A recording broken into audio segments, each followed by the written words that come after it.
এবার আমরা স্টার্ট করব unit 3 mechanism of disease. Mechanism of disease বলতে কি বোঝায়, যে একটা ডিজিজের প্রেজেন্সে আমাদের বডি কিভাবে রেসপন্স দেয়, কোন সিস্টেমে কি পরিবর্তন হয় বা চেঞ্জ আসে, সেটা থেকে আমরা বুঝতে পারবো যে আমরা যখন নার্সিং অ্যাসেসমেন্ট করছি তাহলে যে প্রবলেমটা পেশেন্ট ফেস করছে সেই সিস্টেমটা বা সিস্টেম ওয়াইজ আমাকে অ্যাসেসমেন্ট করতে হবে। আস্তে আস্তে তোমরা এগুলো জানতে পারবে বা শিখতে পারবে। তাহলে দেখে নিই। তাহলে অনেকেই তোমাদের প্রশ্ন ছিল প্যাথোফিজিওলজি কি, সিস্টার ওয়ার্ডটা বুঝতে পারেনি। তাহলে প্যাথোফিজিওলজি কি? It involves the study of functional or physiologic changes in the body that results from disease processes। মানে ডিজিজ প্রসেসের জন্য ইন্টারনাল অ্যান্ড এক্সটার্নাল এনভায়রনমেন্টে যে চেঞ্জেস আসছে সেটাকেই আমরা প্যাথোফিজিওলজি বলবো। আবার বলছি, প্যাথোফিজিওলজি মানে introduction of disease, introduction of infection, introduction of any microbes or organism that affects the internal organs or system is called pathophysiology। মানে এটা একটা মেডিকেল সায়েন্স যেটার মাধ্যমে আমরা after introduction of any organism changes are looking forward বা চেঞ্জেসটাকে খোঁজা হয়, কি কি সমস্যা হচ্ছে পেশেন্টের সেটা দেখে নেওয়া হয়। এটা একটা ফ্লো চার্টের মাধ্যমে সাধারণত আমরা করে থাকি। যখন আমরা ডিজিজ কন্ডিশন পড়ব তখন তোমরা বুঝতে পারবে। স্ট্রেস, তাহলে স্ট্রেস কাকে বলে? স্ট্রেস হচ্ছে, এটা আমাদের ডেইলি লাইফের একটা পার্ট। আমরা প্রত্যেকেই স্ট্রেস ফিল করি, তো সেই ফিল করি বা এক্সপিরিয়েন্স করি, পেশেন্টও স্ট্রেস ফিল করে। স্ট্রেসের জন্যে আমরা অনেক রকম সমস্যায়ও পড়ি। সেগুলোর মধ্যে কি কি? যেমন অ্যাথেরোস্ক্লেরোসিস, এই ওয়ার্ডগুলো আস্তে আস্তে আমরা যখন পড়বো আরও তোমাদের ক্লিয়ার হবে। ক্রনিক ফেটিগ, ফেটিগ মানে সবাই জানো, hypertension, migraine, acne, hives, depression, sleep deprivation, eating disorder. মোটামুটি প্রত্যেকটা টার্ম সবারই জানা। একটা দুটো যে অসুবিধা আছে সেটা আমরা আস্তে আস্তে পড়তে পড়তে শিখব। তোমরা কিন্তু রিপিটেডলি ওয়ার্ডগুলো স্পেলিং লেখো, শুধু এভাবে পড়াশুনো হয় না, ঠিক আছে? খাতায় লেখো রিপিটেডলি, যে ওয়ার্ডগুলো মনে হচ্ছে উচ্চারণ করতে পারছি না 10 বার লেখো, লিখে বন্ধুর সামনে উচ্চারণ করো। যখন পরীক্ষা দেবে তখন কিন্তু টিচারের সামনে তোমাকে বলতে হবে ওয়ার্ডটা, তখন না বই পাবে না কিছু পাবে, ঠিক আছে? তাহলে দেখে নিই স্ট্রেসের ডেফিনেশনটা কি। ছবিটা দেখে বুঝতেই পারছো, আমাদেরও হয়, আমরাও এরকম করি, তাই তো? তাহলে এটা একটা চেঞ্জেস। যখন একটা ইন্ডিভিজুয়াল কোনো প্রবলেমের মধ্যে পড়ে বা যে কোনো একটা সমস্যা হলে তার নর্মাল স্টেটকে মেনটেন করার জন্য বা নর্মাল লেভেল যখন সে সমস্যার জন্য আর মেনটেন করতে পারছে না, তাকে বলছি স্ট্রেস। এটা পজিটিভ এফেক্টও দিতে পারে, আবার নেগেটিভ এফেক্টও দিতে পারে, ঠিক আছে? স্ট্রেসার, অনেকেই জানো স্ট্রেসার। যখন এটা যখন শুনছো ভিডিওটা, এখানে পজ করে নিজেরা একটু লিখে নাও তো খাতায়, স্ট্রেসার বলতে আমরা কোনগুলোকে বোঝাচ্ছি, লিখে তারপরে আবার ভিডিওটা স্টার্ট করবে। ওকে, প্লিজ বি সিনসিয়ার, ডুপ্লিকেসি করো না। ওকে, স্ট্রেসার হচ্ছে এমন এমন কম্পোনেন্ট যেগুলো আমাদেরকে স্ট্রেস দেয়। যেমন একটা এক্সাম্পল, কাজের প্রেশার, ঠিক আছে? নেক্সট, অ্যাডাপ্টেশন, এটাও আর একটা ওয়ার্ড। মানে এই যে আমরা স্ট্রেসে পড়লাম বা স্ট্রেস হচ্ছে, কি করে সেটাকে আমি মেকআপ করছি, আমি কি করে আমার ইন্টারনাল এক্সটার্নাল এনভায়রনমেন্টকে ব্যালেন্স করছি during or after stress, that is adaptation. Homeostasis, homeostasis ওয়ার্ডটা তোমরা আগেও জেনেছো যে এটা একটা রেসপন্স, বডির রেসপন্স। কী হচ্ছে, যখন কোনো সমস্যা হচ্ছে বা কোনো অর্গানিজমের এন্ট্রি ঘটছে শরীরে, তখন আমাদের ইন্টারনাল এনভায়রনমেন্টকে নর্মাল রাখার জন্য আমাদের শরীর যে কনস্ট্যান্ট সাপোর্ট দিয়ে যায় তাকে বলে,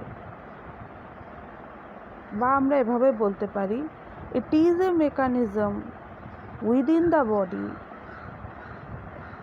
response to internal changes to maintain relative constancy in the internal environment is called homeostasis. এটা দু রকমের, ফিজিওলজিক হোমিওস্ট্যাসিস, সাইকোলজিক হোমিওস্ট্যাসিস।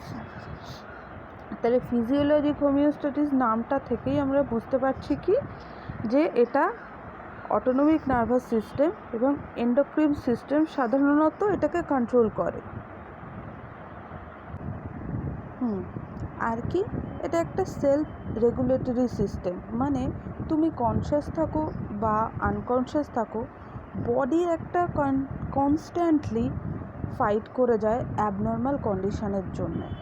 আর কি, এবার যদি রিপিটেডলি একটা স্ট্রেসের মধ্যে দিয়ে, শর্ট টার্ম হোক বা লং টার্মের স্ট্রেসের মধ্যে দিয়ে একটা পার্সন যেতে থাকে, তাহলে সেটা ইলনেসে টার্ন করলেও করতে পারে।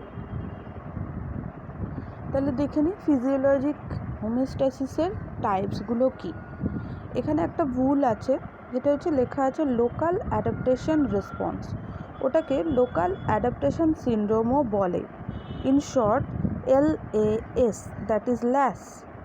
আর general adaptation syndrome, that is GAS or GAS, এটা তোমরা পরেও শুনতে পাবে। তো ল্যাসকে দুই ভাগে ভাগ করা হয়, রিফ্লেক্স পেন রেসপন্স আর ইনফ্ল্যামেটরি রেসপন্স। তাহলে general adaptation syndrome according to Hans Selye উনি তিনটে ভাগে ভাগ করেছেন, alarm reaction stage, stage of resistance আর stage of exhaustion. Alarm response বলতে যেটা ছবিটা দেখে বুঝতেই পারছো, কোনো সমস্যায় পড়লে আমরা হয় ফাইট করি নালে ফ্লাইট করি। তো অর্গানিজমের ক্ষেত্রেও তাই, অর্গানিজম যখন বডিতে আসতে চায়, তখন বডির ইমিউনিটি যদি বেশি থাকে বা ভালো থাকে বা অ্যাডিকুয়েট ইমিউনিটি যদি থাকে, তাহলে অর্গানিজমের সঙ্গে আমি ফাইট করব। যদি আমার ইমিউনিটি কম থাকে, তাহলে অর্গানিজম সোজা আমার শরীরে ঢুকবে, তাহলে আমাকে ফ্লাইট করতে হবে, তাই তো। অর্গানিজম ইমিউনিটি যদি ভালো থাকে তাহলে ভয়ে পালিয়ে যাবে, আর যদি ইমিউনিটি ভালো থাকলেও আমি ফাইটও করতে পারবো। যদি আমার ইমিউনিটি উইক থাকে, অর্গানিজম ফাইট করে আমার শরীরেই ঢুকে যাবে। ওকে, অ্যালার্ম স্টেজ, এখানে ছবিটা দেখেই আমরা বুঝতে পারছি কি, যে স্ট্রেসারগুলো আছে, তোমাদের বলেছিলাম লিখতে, কী কী লিখেছো বুঝতে পারছি না।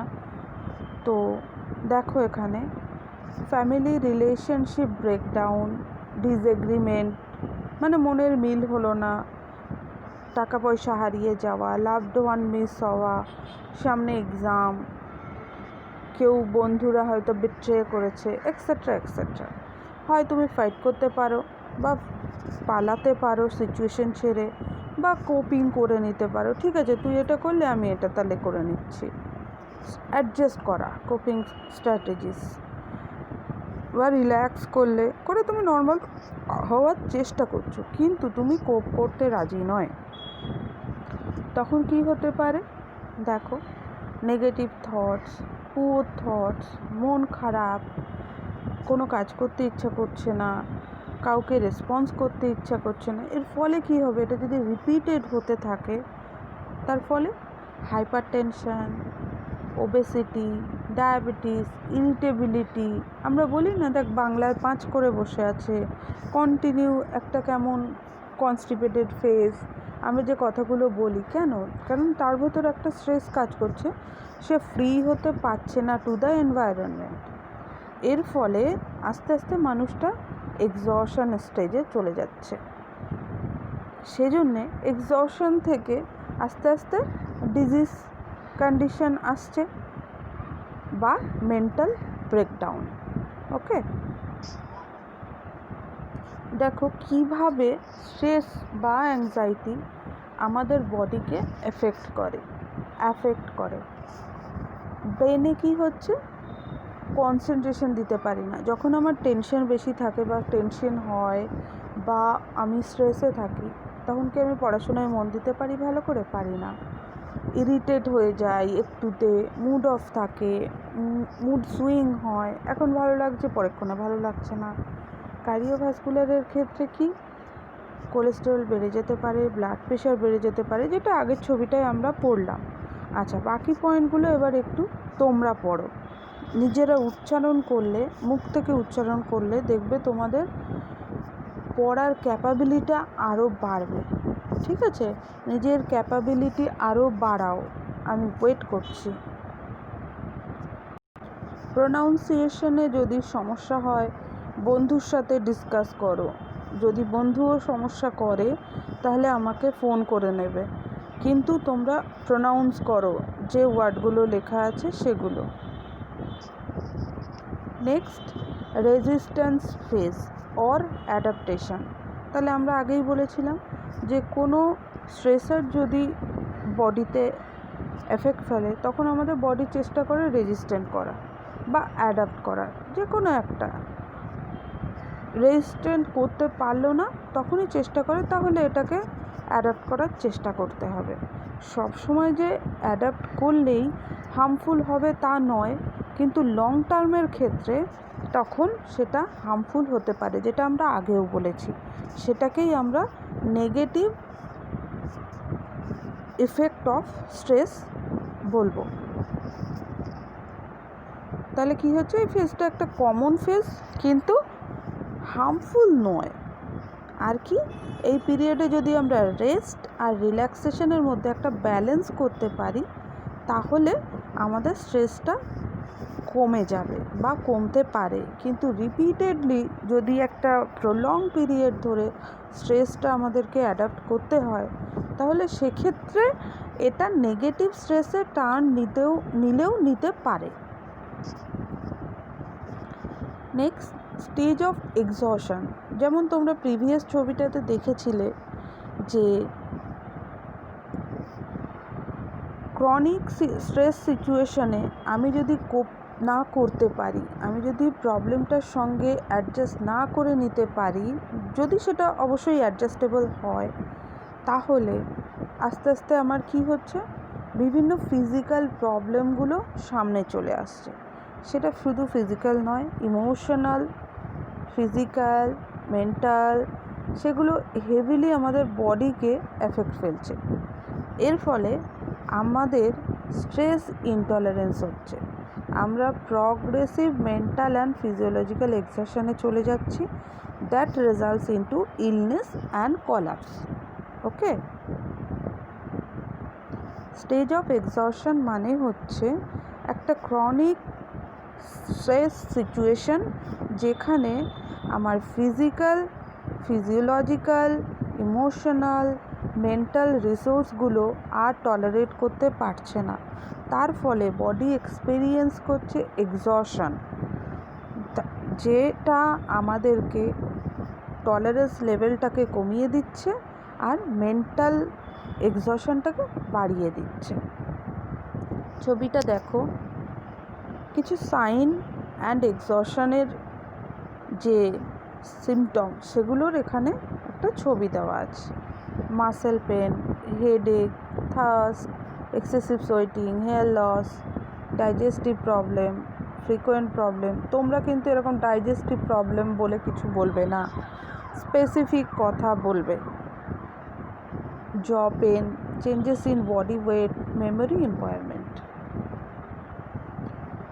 সাইকোলজিক্যাল হোমিওস্ট্যাসিস, এক্ষেত্রে কী হচ্ছে, কখন হচ্ছে, যেমন লাভড ওয়ান্স কারো এক্সপায়ার করলো, বা ডিট্যাচ হলো দুজন দুজনের থেকে, বা অনেক দূরে চলে যাচ্ছে চাকরির জন্য, বাচ্চার কাছ থেকে মা, বা হাজব্যান্ড ওয়াইফ, মা বাচ্চা, যেটাই হোক, তো তখন আমাদের মন খারাপ হয়। তো এই যেমন তোমরা বাড়িতে যখন যাও আনন্দের যে মেন্টাল স্টেটে যাও, কিন্তু যখন আসো সেই মেন্টাল স্টেটে কিন্তু প্যারেন্টসরা থাকেন না, তখন তারা কোপ করেন কি বলে, যে ঠিক আছে ও তো আবার পরের মাসে বাড়িতে আসবে।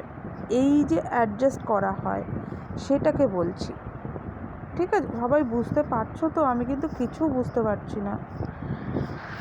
সমস্যা হলে প্লিজ বলবে, আগে বন্ধুর সঙ্গে ডিসকাস করবে, যদি তাতেও সমস্যার সমাধান না হয় please please please call me, okay? Negative stress, তাহলে নেগেটিভ স্ট্রেস আমাদেরকে কি করছে, ছোট ছোট সমস্যাগুলো তৈরি করে, যেমন simple headache, digestive problem, skin complain, insomnia, ulcer. এবার এটা যদি আমার রিলিভ না হয় বা আমি যদি কোপ করতে না পারি, আমরা আগেও পড়েছি সেম জিনিস, যে কি হচ্ছে, ফিজিওলজিক্যাল প্রবলেমগুলো সামনে আসছে। এবার অনেক সময় কি হয়, হস্টেল লাইফে তোমরাও দেখবে কিছু স্টুডেন্ট বা কিছু পার্সন থাকে, বা ইমার্জেন্সিতে যদি তোমরা ডিউটি করবে দেখবে কিছু পাবলিক থাকে যারা attention seeking, just false symptom নিয়ে চলে আসে। আমরা তাদেরকে কি বলি, অ্যাটেনশন সিকিং বিহেভিয়ার। কিচ্ছু না, জাস্ট তুমি নর্মাল স্যালাইন দাও বা ফেলে রাখো, ওকে তাকিও না, একটু পরে নর্মাল হয়ে যাবে। যে হয়তো বলছে আমার খুব শ্বাসকষ্ট হচ্ছে বাবা, আমার কষ্ট হচ্ছে, তুমি গিয়ে দেখলে তার ফিজিওলজিক্যাল চেঞ্জেস কিছুই নেই, কিন্তু সে তোমাকে সাবজেক্টিভ ইনফরমেশান দিয়ে যাচ্ছে। তো সেখানেই আমাদের অ্যাসেসমেন্টের ক্রস চেক করতে হবে। তুমি স্যাচুরেশন দেখলে ঠিক আছে, রেসপিরেশন ঠিক আছে, তার কোনো ট্যাকিপনিয়া বা ট্যাকিকার্ডিয়া কিছু নেই, তাহলে আমি কি দেখে বুঝবো? তুমি দরকার হলে ইসিজিও করলে কোনো চেঞ্জেস নেই, কিন্তু তার অ্যাটেনশন এটা বলছে। তো এগুলো হচ্ছে মানে ফেক বা ফলস নেগেটিভ স্ট্রেস। পজিটিভ স্ট্রেসও আছে কিছু, সেগুলো তোমরা আমাকে বলবে পজিটিভ স্ট্রেসে কী হয়। যেমন কোনো টাস্ক দিলে তোমরা এই যে একটা স্ট্রেস লাগে যে সিস্টাররা এই টাইম দিয়েছে, এই টাইমে কমপ্লিট করতে হবে, 90% মেয়ে তো করেই ফেলেও না, স্টুডেন্ট কমপ্লিট করেই ফেলে, সেটাই হচ্ছে পজিটিভ স্ট্রেস। একটু এই তোমাদের আজ এই পরীক্ষা, আবার দুদিন পরে এই পরীক্ষা, তাহলে এটা একটা স্ট্রেস। কিন্তু কিছু স্টুডেন্টকে ঠিক আছে আমাকে দুটোই দিতে হবে, দুটোই পড়তে হবে, আবার কিছু স্টুডেন্ট কি আছে একটা পরীক্ষা ভালো দিল, একটা খারাপ দিল, কিছু স্টুডেন্টকে দুটোই খারাপ দিল। তো এরকম ম্যান টু ম্যান স্ট্রেস তাকে এফেক্ট ফেলে বা ভ্যারি করে।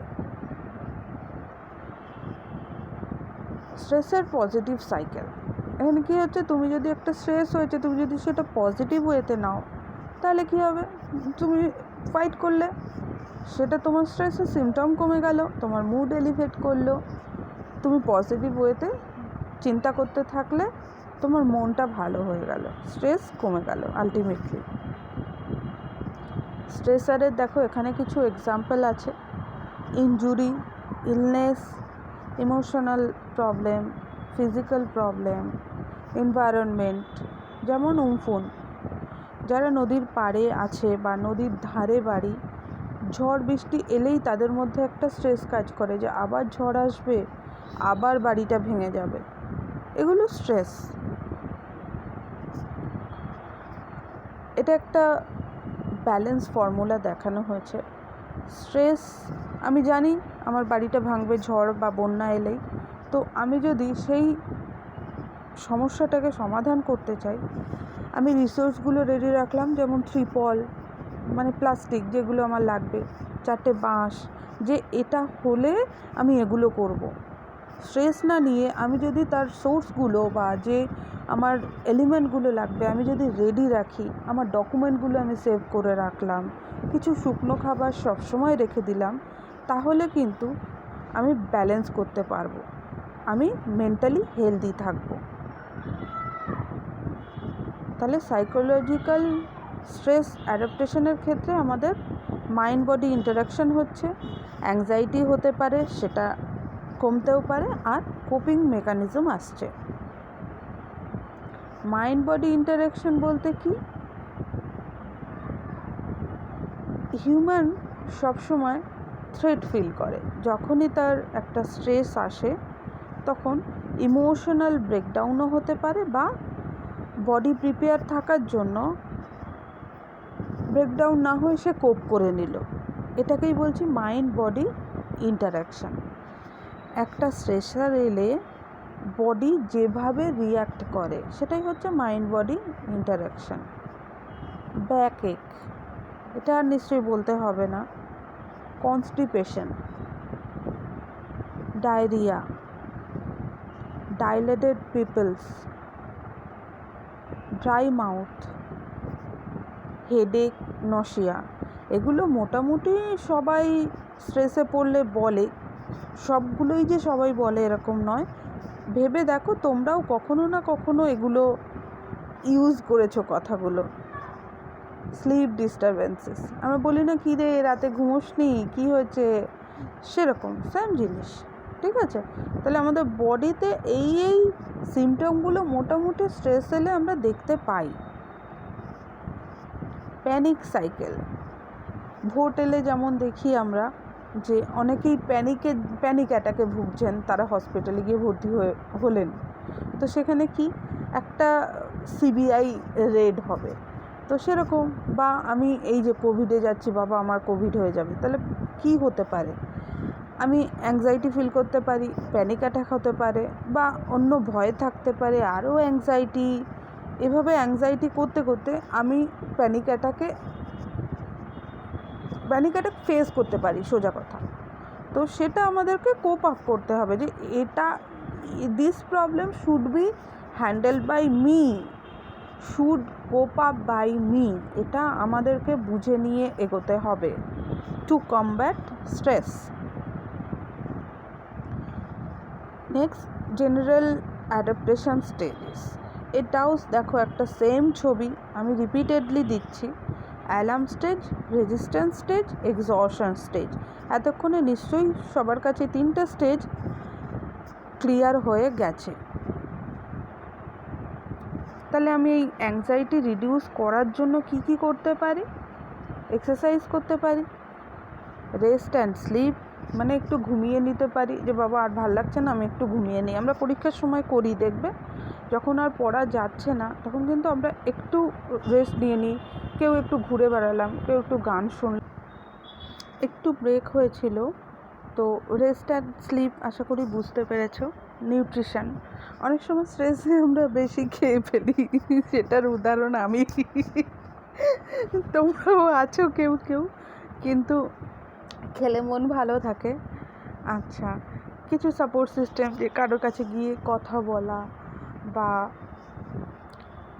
কিছু ডিসকাস করা, যে এই সমস্যা হচ্ছে, দেখবে অনেক সময় ভাই বোনের সাথে ডিসকাস করলে, বা ফ্যামিলি মেম্বারের সঙ্গে ডিসকাস করলে, বা বন্ধুদের সঙ্গে, যাকে ভালো লাগে বিশ্বাস করা যায় তাকে এক্সপ্রেস করলে অনেক সময় অ্যাংজাইটিটা আমাদের কমে। কিছু non pharmacological management, as a nurse আমরা তো মেডিসিন দিতে পারি না, তো দেখো স্লো ডাউন, টেনশন না করে জাস্ট চুপ করে যাও, সরে যাও, পজিটিভ থাকো, ইজিলি নাও, টেনশন করো না। আনপ্লাগ, মানে যে সমস্যা হচ্ছে সেটা থেকে নিজেকে হোল্ড করা, উঠিয়ে নেওয়া, এনজয় করো, মজা করো, লং ব্রিথ নাও, রিল্যাক্স করো, আউটসাইডে যাও, হাসি, হা হা হা হা, মেডিটেট করো, অনেক সময় এগুলো হেল্প করে। Thank you. কিছু সমস্যা হলে প্লিজ প্লিজ প্লিজ কল করো। মনে হয় সমস্যা হবে না, খুব ইজি টপিক। দরকার হলে সেকেন্ড টাইম রিপিটেডলি ভিডিওটা শোনো, শুনে সমস্যা থাকলে আমাকে অবশ্যই কল করে নাও।